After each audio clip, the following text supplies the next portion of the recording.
Good morning, students. In today's class, we will discuss examples related to pressure on curved surfaces. Our first example is a hemispherical bowl is filled with water and placed inverted with its plane in contact with a horizontal table.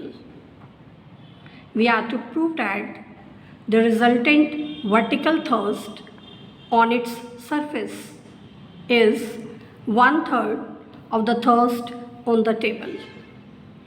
So let us take a hemisphere AO'B having the radius r. Let us take density of the water, that is rho. Now we are to find the thrust on the table and the resultant vertical thrust. Now thrust on the table, that is given by the thrust on the plane base. Thrust on the plane base means rho into g into the height OO dash into the area of the base. Area of the base is pi r square. OO dash, that is r. So the thrust on the table, that becomes rho into g into r into pi r square. So this will become rho g pi r cube. Now let us find the resultant vertical thrust on the curved surface. Now it is given by the weight of superincumbent liquid, means the weight of the liquid that fills the space between this hemisphere and the circumscribing cylinder A dash, B dash, B. So the resultant vertical thrust, that becomes weight of the liquid in the cylinder minus weight of the liquid in the hemisphere. Weight of the liquid in the cylinder A dash, B dash, that is given by the volume of the cylinder into density into g. Volume of the cylinder is pi r square h. Here the height of the cylinder is OO dash, which is r. So the volume of cylinder becomes pi r square into r. So the weight of the liquid in the cylinder becomes pi r cube rho g. Now weight of the liquid in the hemisphere. Volume of the hemisphere is 2/3 pi r cube. So the weight will become 2/3 pi r cube rho g. From here rho g can be taken common. So inside we have pi r cube minus 2/3 pi r cube. So we have obtained 1/3 pi r cube rho g. This is the resultant vertical thrust on the curved surface. And because we have already obtained pi r cube rho g, this is the thrust on the table. So we have proved resultant vertical thrust on the curved surface is 1/3 of the thrust on the table. So this proves the required result. Now our next problem is a bucket is in the form of a frustum of the cone filled with water. If the top and bottom ends have the radius A and B, here B is less than A, height of the frustum is h. We are to find the resultant vertical thrust on the curved surface. So let us take a conical frustum A dash, B dash, B. Height of the frustum, that is h. The radius of the lower base, that is B, and the radius of upper base, that is A. By definition, vertical thrust on the curved surface, that is given by weight of superincumbent liquid, means the weight of the liquid that fills the space between the frustum A dash A, B dash B, and the cylinder A dash, C dash, D dash, B dash. So let us find the weight of the frustum and the cylinder. Weight of the frustum, that is given by volume into density into g. Now volume of the frustum, that is 1/3 pi h into A square plus B square plus AB. Volume of the cylinder, that is pi r square h. Radius of the cylinder, that is B. So the volume of the cylinder becomes pi b square h. this is the volume of the liquid, and so weight will be volume into density into G. After simplification, this becomes pi by 3 h into a square plus ab minus 2b square into rho into G. So this gives us the resultant vertical thrust on the curved surface. Now the next problem is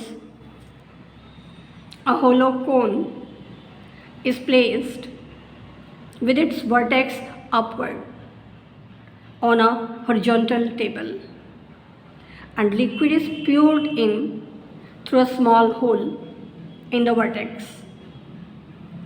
If the cone begins to rise when the weight of the liquid poured is equal to its own weight, then we are to prove that its weight to the weight of the liquid required to fill the cone is having the ratio 9 minus 3 under 3 ratio 4. So let us take a hollow cone OAB. O is the vertex of the cone. Let us take the height of the cone is h and the semi-vertical angle is alpha. Liquid is poured into this cone. Suppose it is poured up to the height till the empty portion of the cone is having the height h dash. Total height is h. This height is h dash. So the depth of the liquid will be c dash, which is h minus h dash. Now first of all, let us find the weight of the liquid poured. For that we require the radius of upper and lower base of the frustum. So let us find these two radii. Now in the triangle OCB, this is perpendicular, this is base, this angle, semi-vertical angle of the cone, that is alpha.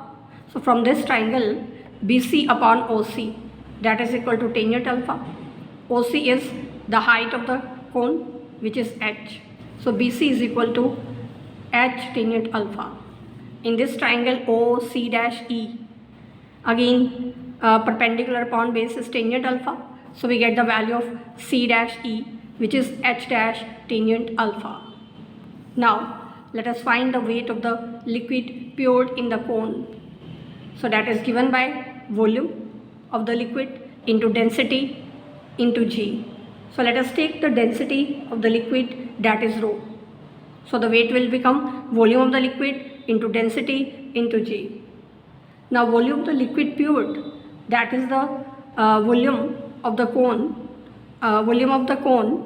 OAB minus volume of the cone ODE. Now by using the formula, volume of the cone, that is 1 by 3 pi radius square into height. Radius of the cone OAB, that is BC, and height is h. Radius of the cone ODE is C dash E and height is h dash.